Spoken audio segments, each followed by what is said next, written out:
What's happening, guys? Welcome to a new episode of Jester Radio.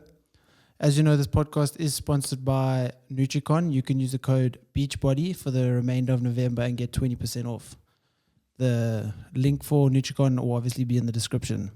I got two guests, two crazy hooligans in the studio today. You might not be able to see their face. I can't see their face. Maybe we do the whole podcast with headphones on top of the helmets. Yeah. I got Cade and Scott, guys. What's up? Thanks for coming through. What's happening? All right, let's see your guys' faces. Yeah. It was actually a big anticlimax. Oh well. Gotta get out of my comfort zone, bro. Taking the times. So, of course, guys, thanks so much for coming through. So, as you said, your comfort zone is wearing a helmet. For sure. Do you want to? We'll start with you, Scotty. You want to explain why wearing a helmet is obviously within your comfort zone? Yeah, I'd say it's in my. Do you want to just pull that in a bit closer? There you go. Okay, is that better? Yeah, Okay. you can So- hear, right? Yeah. Yeah. So I've grown up riding bikes my whole life. Been on bikes for about 20 years now. So pretty much when I don't have my helmet on, it kind of feels weird. So having my helmet on is like a cool comfort zone for me. Okay, and you're professional. Yeah. Yeah, professional. Sponsor, Thanks to Dragon Energy. Dragon Energy. It's one fun. of our You can title use my sponsors. podcast to promote it. It's cool. Promote. And Cade, you. Yeah, I'm pretty much the same. Also been riding since the age of 3 and just love the sport. It's just everything that I enjoy. Keeps me comfortable. Keeps my mind sane.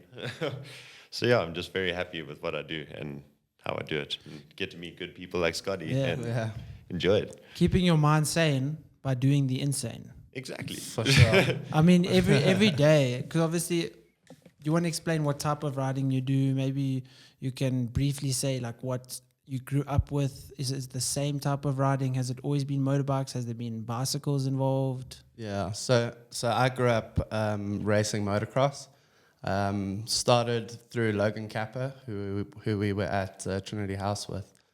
And through him, I got into racing motocross, raced motocross for most of my career until I was about 13, 14. And then I branched off into freestyle motocross, which is all the tricks and the backflips. And Is that what you're currently doing now? Yeah, that's what I do. Mix between that and free riding, kind of street riding, and just having fun, filming, making content and stuff like that. Cade? Yes, I have a bit of a different background, I guess. So I started racing at a young age, of the age of 3, and then I ventured off to BMX, the racing side of BMX, so what they do in the Olympics and stuff. Yeah, so actually, don't know so if you did know I. what BMX. Did you Yeah, also I race used to BMX? do it. I Okay, did it sick. probably but it was once I went to high school, I stopped. Yeah. So I don't know if you know the chapel close here. I used to ride there. I used Okay, to yeah, ride yeah. at Bryanston. Yeah. Used to like go race at L Road, that Yeah, kind of stuff. so Yes. Alred was where I grew up, and that's where I actually raced quite a bit. Okay. So I grew up down the road from Siemens and stuff, which is the old motocross track that we all used to.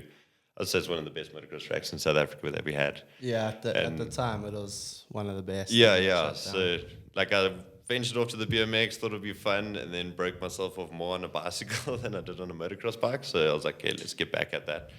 So and then just after I couldn't race that much because I actually have a heart condition, so I wasn't allowed to go that venture. So I veered off to the free riding side of things, so I can still be a part of the sport and do what I love to do. So And how did you guys meet? We met through Chartwell, pretty much, where I grew up here in Rampart Ridge, and after I moved to Chartwell, and he was friends with my neighbor, and then we all met up and just started doing crazy stuff together. yeah, Scott was a little t-shirt biter. Always call him the old t-shirt biter. Yeah, I always used to walk around with my t-shirt and my freaking in my mouth, dude. It was Just like a eating habit. shit, dude. Every day. So what is it about, is it the adrenaline? Why do you guys, because you obviously, but you did mention that you almost fell more on a bicycle. Yeah. And you hurt yourself more on a bicycle. But what is it about, freestyle or riding a motorbike, being able to get to those speeds, those heights? Like, what is it, that's so appealing? I think it's like a bit of just the connection that you have with friends and homies doing it at the same time. Like, it's also nice. It's also a getaway. Like, myself and Scott often, like, just randomly by ourselves will go on a mission on our bikes just to clear our heads. Like, it's just something that we just get away from life. So Yeah, it's a good escape from reality when you're riding, and you can just be in your own thoughts and things like that. It's really cool. yeah. And let's just talk about injuries. What are some of the worst injuries you guys have suffered? I've broken my ribs and like 3 in the front and 4 in the back that I broke. That was just probably most like annoying one, just because you can't breathe, cough, or do anything. Yeah. No, Scott also had a similar beat down. Yeah, for sure.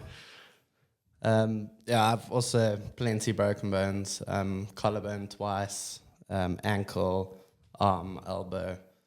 In 2019, I had my worst crash of my career, and I overjumped. It's called a dirt double, and I overjumped to flat, and my front wheel literally folded and hit the ground.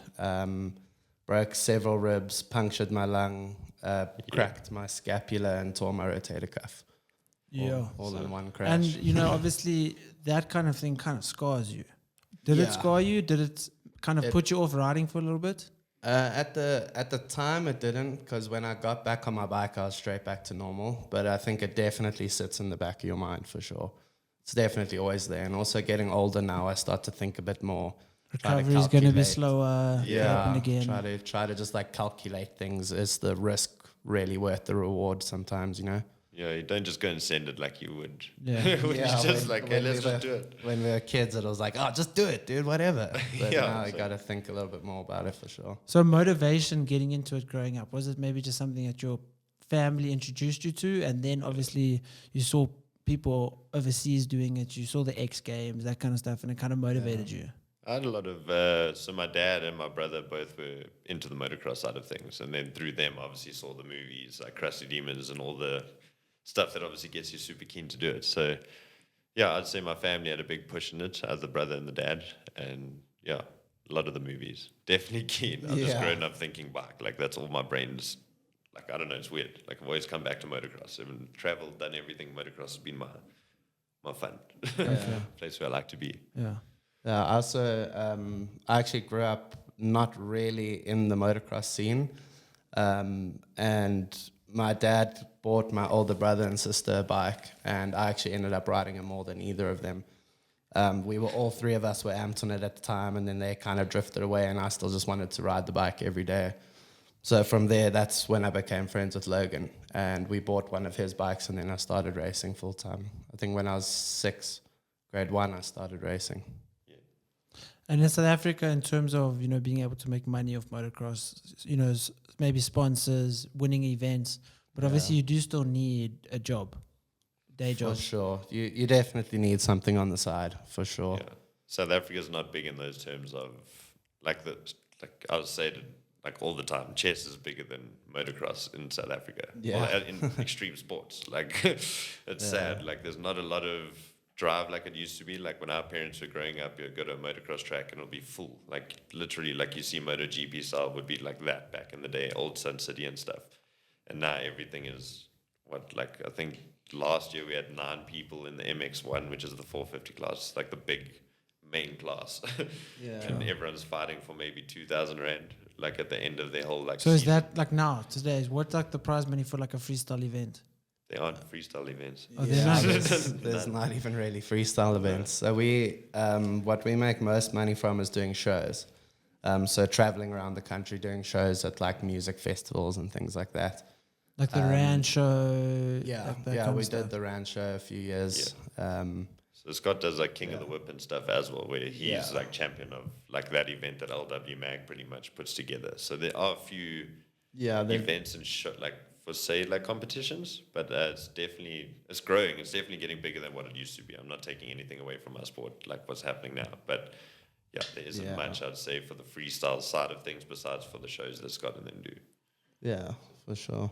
Why is that? Is it awareness? Is it maybe that, you know, people in South Africa just don't want to spend money on bikes, so no one like buys their kids a bike and then they don't get exposed to it and then the sport doesn't grow? Dangerous. Yeah, a lot So of you would say parents- the biggest thing in South Africa is maybe just over conservative parents not allowing their kids to try, or is it the money aspect as well? I think it's a bit of both. I also think the facilities, it's not that easy just to find a ramp, like a freestyle setup and someone willing to even. It's not like you just go to a track and you can sort of slowly graduate, get yourself over a jump. It's you're either going over or you're not going over. Yeah, you kind of got to grow up in the motocross scene a bit more when you're younger to learn things to get into freestyle for sure. Yeah. So obviously you guys maybe are trying to encourage younger people to do it, or is that obviously also through the videos that you guys make? Do you want to maybe explain that? Yeah, so Shady Films, from my side, what I do, so myself and Scott work together, but Scott runs SBTA, which is a training academy that he's putting together, where Shady Films is creating happiness. So instead of going to a track and you see someone fast on the track and you're too scared to go on the track because it's just intimidating, we the guys that are bringing you onto the track. We're bringing kids to the track. We're creating events so no one's scared. Like the people in last place get prizes. People in first get the clap. Like, do you know what I mean? Yeah. Like we just trying to give back, and you have pros like Scott and everyone at the events that are actually giving their time to kids that literally look up to them. Like I mean, like I said, South Africa, the sports, like our sport's really small, but in America, Scott would actually be known as a really, really top rider. Like he's brilliant at what he does at his sport. And people need to notice that in South Africa more. And that's what I'm just trying to build up in Shady Films. We do have brilliant riders. We do have people that will give back. And even the younger generation, there's some amazing kids out there that are doing crazy things. So, yeah, Shady Films serves just growing the sport and giving back where we can. Okay. Yeah, and it helps what they're doing as well. They're doing the pit bike event. So obviously pit bikes are a lot more affordable. They're Chinese bikes. It's under 10 grand for one, you know. So that also helps to get people who don't have the money, they can at least kind of afford a pit bike and get involved through that way, you know. So it's awesome what they're doing with Shady Films. Yes. And you mentioned your business? Yeah, so Training Academy. SBTA. So it's a training academy. I kind of want to be more of a professional training academy. I'm in the process of setting up a foam pit at my house and all sort of things like that. So I want it to be a bit more professional, but I will teach kids and try involve kids into the sport. My aim is to build small steel ramps built into like tabletops, so kids can come and jump it on little 50cc's and stuff and just get used to that and then build from that into bigger bikes and bigger jumps and everything. So you're going to make like your own Scotty Land or something? Yeah, Your property. pretty much. That's the goal. SBTA land. Yeah. It's crazy. Yeah, it's been taking long to get off the ground, but as soon as it does, I know it's going to be sick. It is sort of off the ground, I would say, though. Like Yeah, it's it is. silently It's- off the ground. But It's off the silently ground. off the ground. Yeah. Okay. It's just trying to get the sport in that going, like we say. Like it's just trying to grow people, and pretty much people that have never experienced hitting a freestyle ramp, now they can actually go to Scott and actually have some place to actually do it, which I think is awesome. So yeah, and if, like come to the Shady Films events and that, you must come and check it out. Yeah, I'd love to. Scott and then come do the freestyle there. We have the BMX, we have the pit bikes. Like there's so much happening. Is it freestyle BMX? No, yeah, freestyle BMX. So we Vin Lagoni is someone that we also do quite a few things with. He's a pro BMX rider for Dragon, and he comes and builds dirt jump lines and stuff, and guys come through and hit them. So he takes them through, or if you have the nuts and that to get through some of the lines, then yeah, just go and join. Yeah. We actually have an event on the 4th of December. If you want to come through to that. That's Yeah, the Rogue where's it going to be? That's in Muldersdrift at the Gas Steel compound. If you go to Rogue Mini's Instagram, they've got all of their details in that there. So that's on the 4th of December. Yeah, it's like a pit bike national that's going to be happening. Yeah. Yeah, kind of going for the whole national vibe, but not calling it a national. Not so calling it's not it a official, national. It's mini but mayhem. it That's is what's like, Okay. So yeah. yeah. So it's just trying to people that want to take it a bit more serious are going to be at this one. And I know guys from Cape Town and Durban are pulling through for this specific event. So it's going to be, try come through. I'd love to have you there. Awesome. So obviously, do you guys, because you enjoy, pushing your adrenaline levels to a high, you enjoy putting yourself in situations where afterwards you're like, yo, I can't believe I actually survived that. That was cool. I want to push the limits next time. Do you do other things like, have you done skydiving? Have you wanted to do different things because of, does it kind of riding a bike kind of not get boring, but it's like, I know what to expect. My adrenaline's not the same anymore. Let me try chase that through something else. Agree. Yeah, you definitely need to find some other alternative adrenaline routes for sure. I love bungee jumping, skydiving, anything like that. As soon as I can, if I have the money or if I get an opportunity to do it, I'm right there, ready to do it. I'd say I'm in the same boat. Always on a bicycle, BMX. I'm doing something, surf, or always doing something like wakeboarding. It's always exciting. Yeah. It's always like Scott's house. We're always flipping bicycles into the foam pit when we can't ride dirt bikes. Then we're always grabbing something. Yeah. It's just- And setting up a foam pit, that must be quite expensive. Yeah, it's a big job for sure. I'm fortunate from Nick DeWitt. He's one of the pioneers in South Africa of freestyle. He sold his foam pit to another guy called Rudolph, and he moved it out to Secunda. So I cracked a deal with Rudolph that I didn't pay for the foam pit. I just have to pay for transport costs to get it to my house, which still just transport adds up, and I'm obviously going to have to replace poles and this and that. So even just that is going to be like over 100 grand by the time it's set up.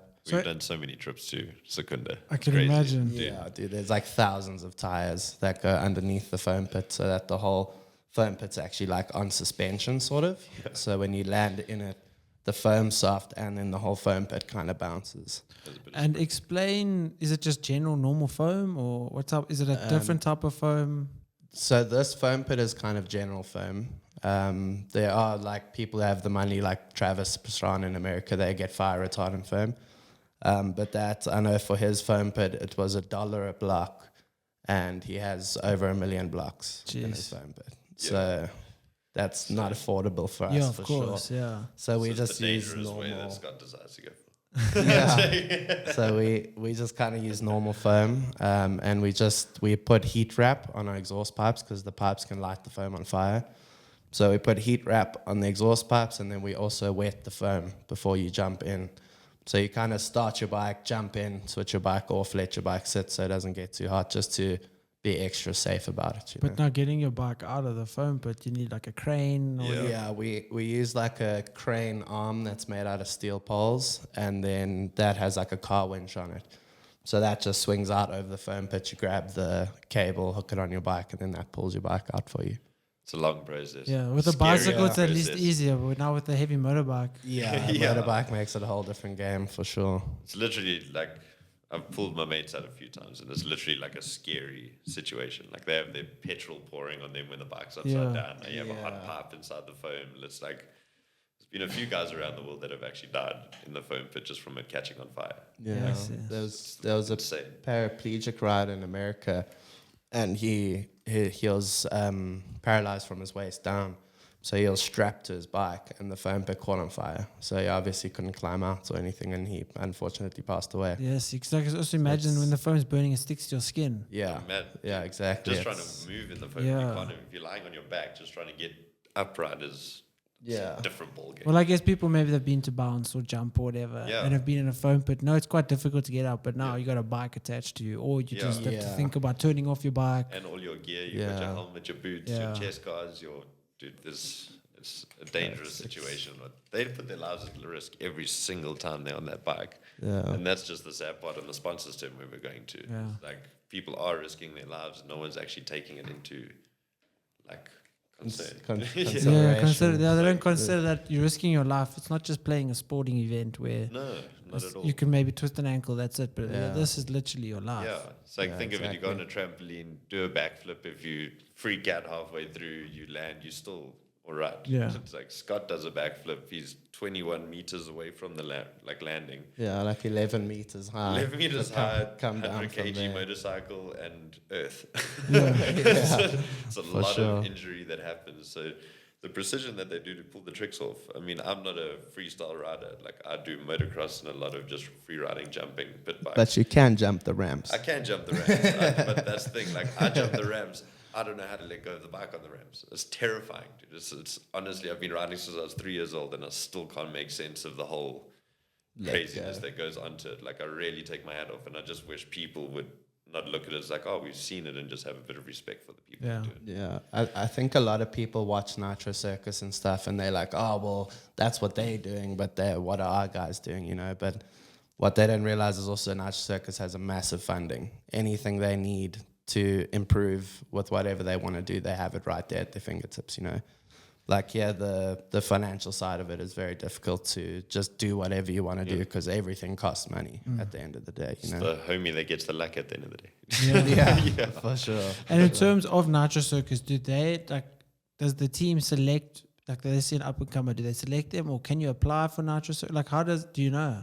I think No, it's a bit more of a Nitro's- selected thing. Yeah, right? Nitro's, they've created their name around the best people in the world. Like So literally, maybe if like you you're part win, of Nitro, you win are a the best a in medal the at world. X Games, then like, okay, well, let's maybe get that guy on board. Yeah, they'll maybe start to scout you through things like that. Yeah. I don't think you can just apply, because then they'll just have millions of kids Yeah. applying. Yeah, I think it's also just by show as well, because every show there's different athletes that ride their shows. So in those terms, it's They often, when they have shows in different countries, they'll get a few local riders from that country. And I think maybe if you impress them enough or something, they'll be like, shit, well, come join us, carry on. So with when the- they came here, when they were at Soccer City, did they get some of our local guys to join? Yeah, They they did have Nick DeWitt and Alistair Sayer. We're both riding with them.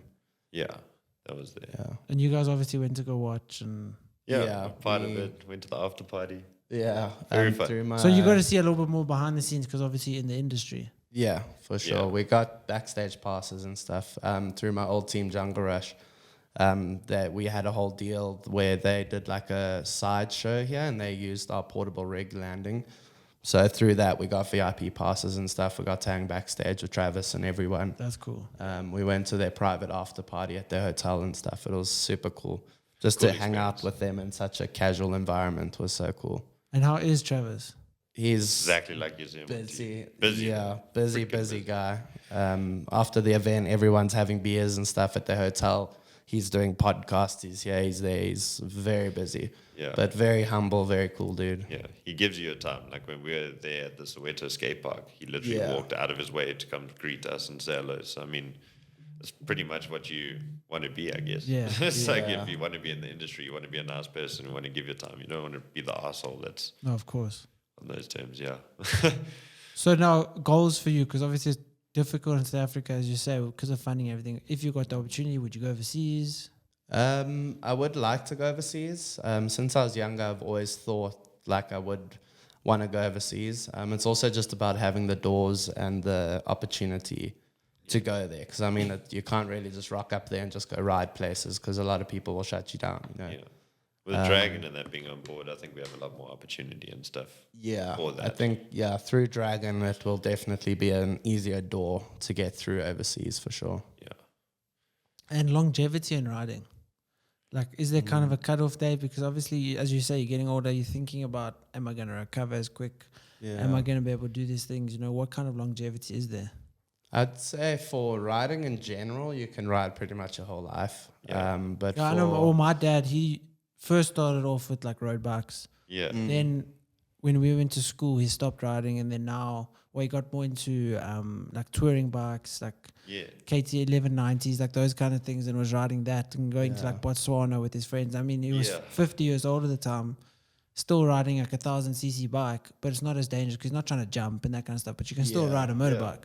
Then now he's been downscaling. He's got like a 250, a 500, a 700, and like Yeah. he's just going and doing like more enduro type riding yeah, and enjoying that. And you can still do it at 55 years old. Obviously, Yeah, he's for like he's sure. done a few little jumps where he got like maybe a meter or two in the air, if that. But I mean, that's still, Still having fun. yeah, it's still having fun. He's still Yeah. riding as much as he Yeah. can at his age. yeah. But I mean, for you, for- because of you've had the experience of jumping, doing tricks and stuff. When you his age, you're still going to be doing those tricks. Maybe not to the same level and I'll extent, definitely, by that age, I'll definitely slow down. You're like the show pony, maybe. but you'll still do Yeah. like a few. And it's not like you're going to be like 1 meter in the air, be like, no, it's too much for my age. Yeah, no, I think I'll probably still be a little bit reckless. I think so. Like you look at Ian Topless, our South African rider now. He's quite old. I now at think the he's- moment. he's like he's late just retired 40s now. now. Yeah, and he's won every single race I think that This- I've been yeah, to and no, checked. this- So. yeah. And then you get Jeff Ward in America. He did his professional career till 60. I mean, yeah, like 60, late 50s. I think he still does a few races and stuff. And then Yeah. great Jarvis. He's also in his 50s. Yeah, and he's still killing it in Yeah. enduro and stuff. How old's Travis? Travis? 40 something. 40, Yeah, he's he's, I 40 think some he's years like old. 45 Dude, now. he's or doing something. double flips. and But he's triple flips remarkable because he can go get in via a car and go do something. He can get on Yeah. a, I don't really know if he does like bicycles and stuff, but any like thing with the Dude, engine. He can do Yeah. anything. It's ridiculous. Like those Red Bull videos of him driving like those, like just a NASCAR. Then he goes and does, jumps in cars. Then he goes and hops on a Skydiving, motorbike, and that, base like it's jumping. ridiculous. And how much He of that does is obviously there is a talent involved, Yeah. But do you think it's more just him doing that his whole life and just being confident It's also enough to how try? you are. Like I think if you can set your mindset to like how you drive a car, like you get in a car, you'll drive. Then when you started driving a car, you're holding that thing. Yeah. Now you get in the car. I'm on my phone. I'm trying a burger. I'm doing my thing, driving. Yeah, don't do that, kids. That's not very good. I'm not saying it's good, but Yeah, I'm just yeah. saying like you're so comfortable at driving. You've got your mindset to be so good at it that I think it's the same as like Scott can get into his house, get on his bike, and hit 21. Not like me getting there where I'm like, hey, we'll warm myself up. Like I'm going to hit this now. Scott just goes and hits it. It's built into your brain. I think if you have that confidence, like Travis has confidence. He's like, I can do it. Like that's why he does it. He's like, get me in that car. I'll show you. I'll drive it. Like, Yeah. Yeah, he also has all the doors open to try and experiment with everything, you know. Yeah. I'm sure that also helps a lot to just be able to, hey dude, I want to try rally and jump in a rally car and go and do it, you You know. also have like the best rally team in the world being like, sweet, here's your car, this setup you're doing. Yeah. But I do think it comes to confidence though. Like I think the more you do it, the more you put your head down to. I think it's just like flip. If I go and wakeboard, I'm not the best wakeboarder, but if I put my mind to setting to something, I've achieved a lot of things in wakeboarding that I never thought I'd achieve. Just for example, just because I'm like, I can do that. Like, but as soon as I second think it, I don't start doing that anymore. I start eating it and being an idiot. And And with you know, I mean, being you said 11 meters in the air, is that the highest you've gone? Yeah, so we usually go by like distance is like the gap that we jump.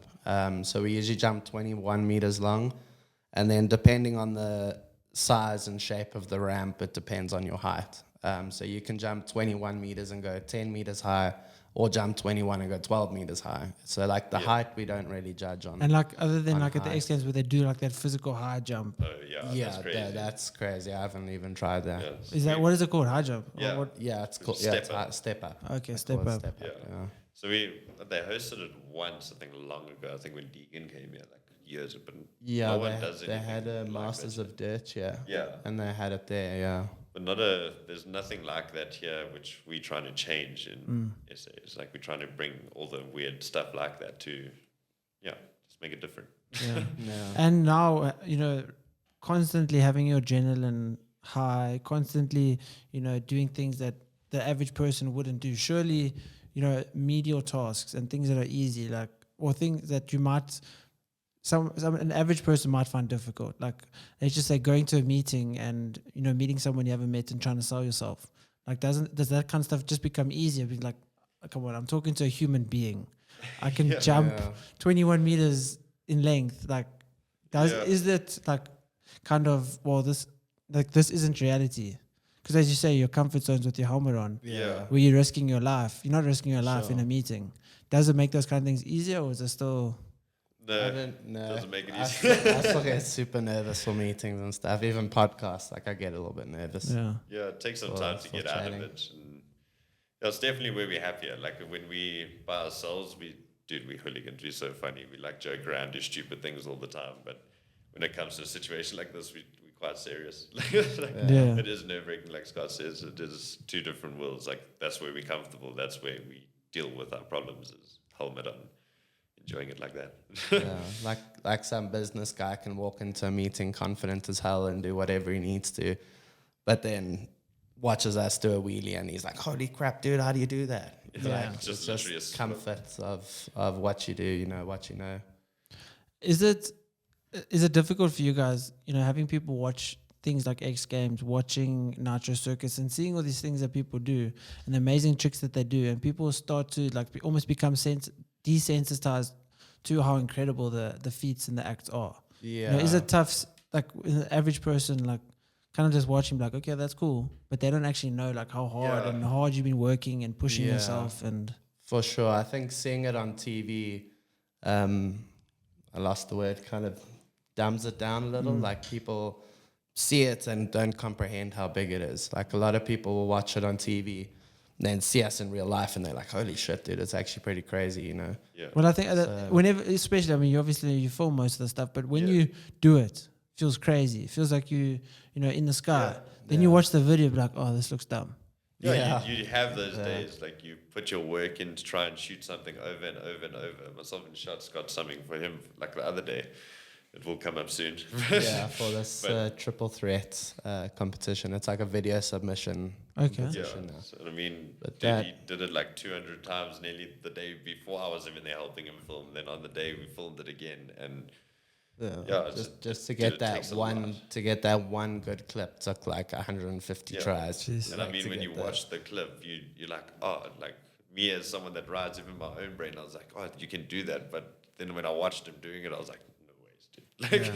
you're gonna Yeah. eat it so many times, and like it's just and the commitment level just to do that. But to a normal eye, you're just like, oh, that's so basic. Like that's the problem. Though. Scott makes it look easy. Yeah.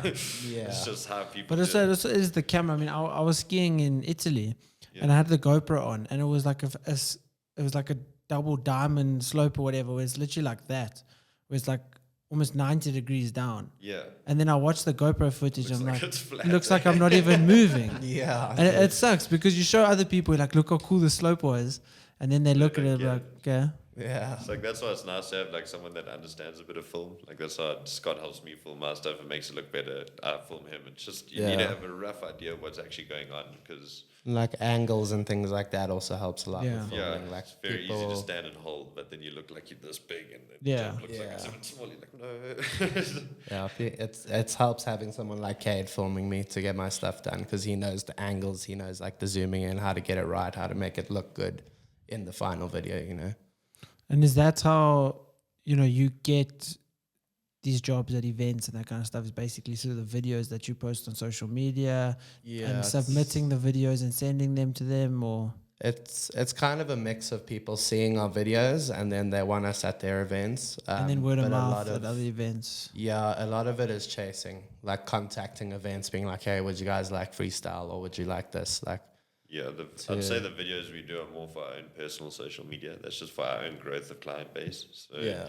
giving back to our sponsors, that obviously the small videos and that we do, like having a can pop in and stuff, like that's whoever's watching our videos is seeing those small marketing tools as we go. So I'd say like that's just our profile is our social media, and then people would go through that like a LinkedIn profile. That's just our like extreme sports profile. Yeah. So yeah. And now going forward, do you have, other than, you're speaking about that event, but do you personally have like any event that you'll be riding at? And At the moment, there's nothing. Hey? that's also because of COVID, because of Yeah. the lack of events. Yeah, COVID definitely affected everything with freestyle specifically because we rely on big events and stuff like Yeah. that, because any small market events aren't going to fork out the money for a freestyle show because it's pretty expensive to have us. Because also you need to bring your ramp and that kind of stuff. Yeah, so it's rental. We have a big portable landing that gets towed by a truck. So we use that, and that you need to rent. Then it's the rider fee. If you're a backflip rider, it's like over 10 grand for one day. If you're just an upright trick rider, it's like 4 to 6 grand a day. So I mean, if you want a full 3-rider show, you're looking at like 40 grand or so for one day. So I mean, it definitely costs a lot, and a lot of people aren't really willing to pay to pay In that those much sense, for it doesn't you know? actually cost a lot because if you're thinking of the risk to what they're doing, it's actually Yeah, it's they danger undersell pay. themselves quite a Yeah. lot for what actually goes on. It's like, you pay me 10,000 rand, but I could die tomorrow. Like, Yeah, come on. Yeah. like literally Yeah, every jump exactly. you do, it is a possibility of something Yeah. going wrong. Like it is a risk. It's a high risk situation. So, Yeah. but that's where we're trying to grow. That's where hopefully, like my side of Shady Films, I'm not saying the shows in that I can bring to the table, but just the hype of the extreme sports and what people are doing. Hopefully, that'll work out for me. Getting So- people into it.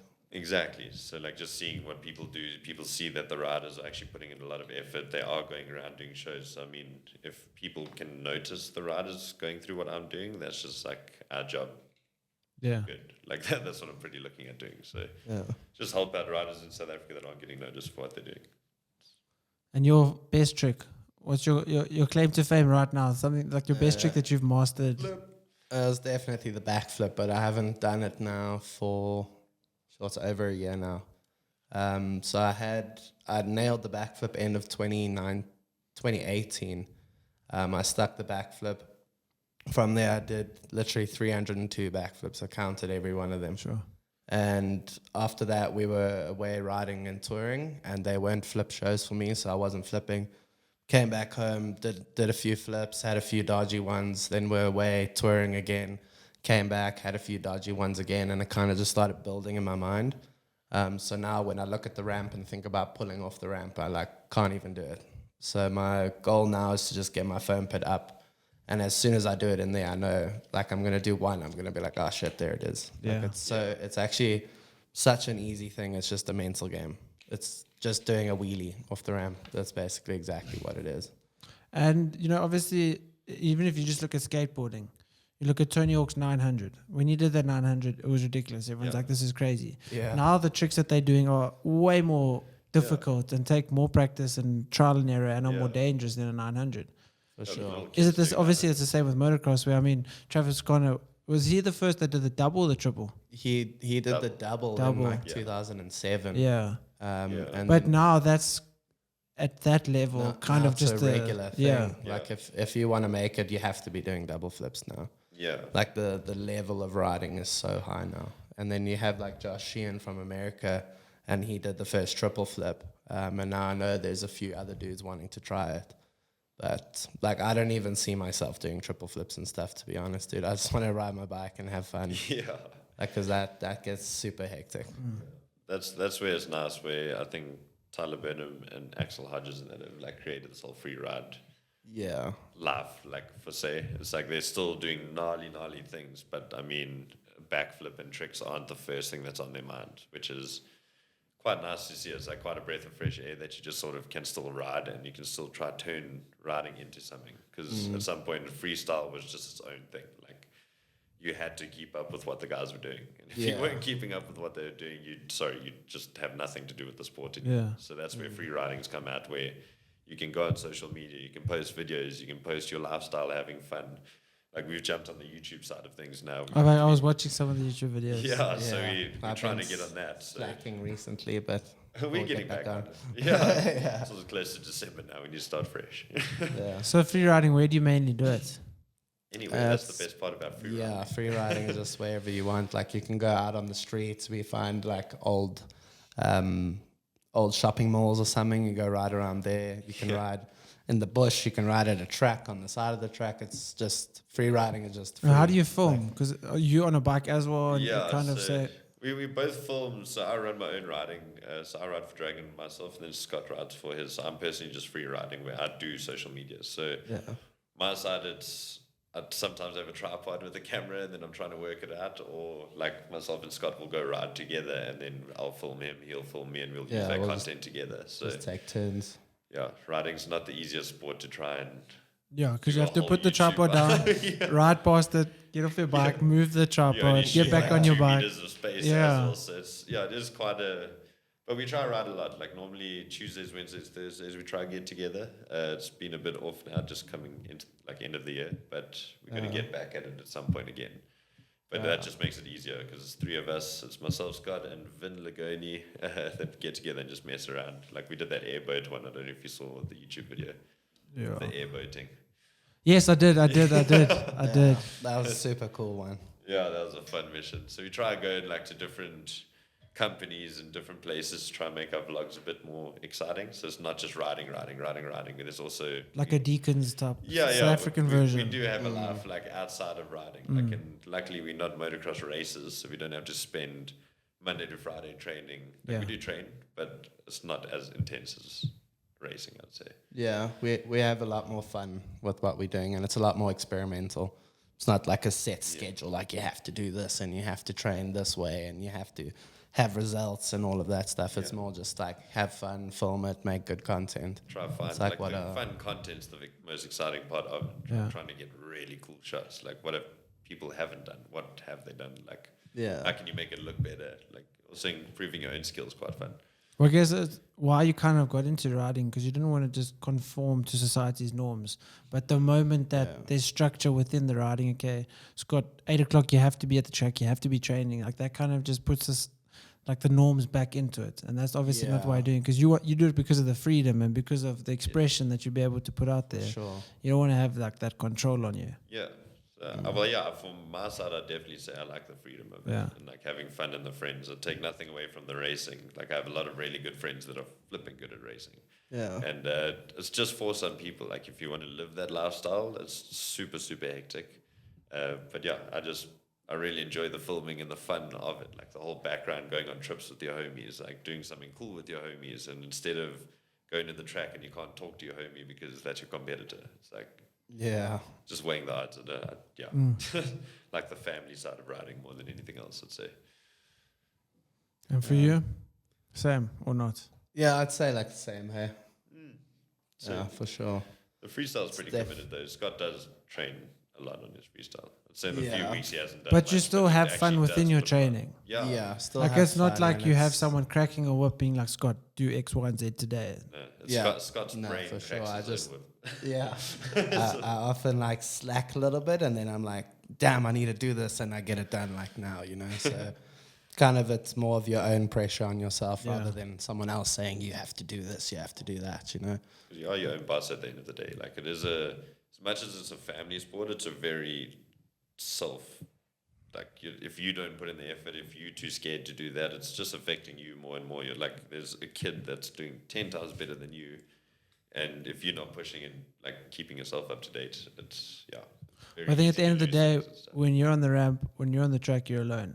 Like there obviously is family around it, and Still by everyone's Yeah. homies. But when you're in the air, you're the only one that's gonna fall. Yeah, Exactly. Like for you can have sure. all the support, but you're the one that's gonna break bones. Yeah, we're the ones that made the decision. It's our problem at the end of the day. So that's why it's a lot of self beat down on yourself, I think. Like trying to like figure stuff out, like when things aren't going right, trying to make sure, especially when you want to do this as a living.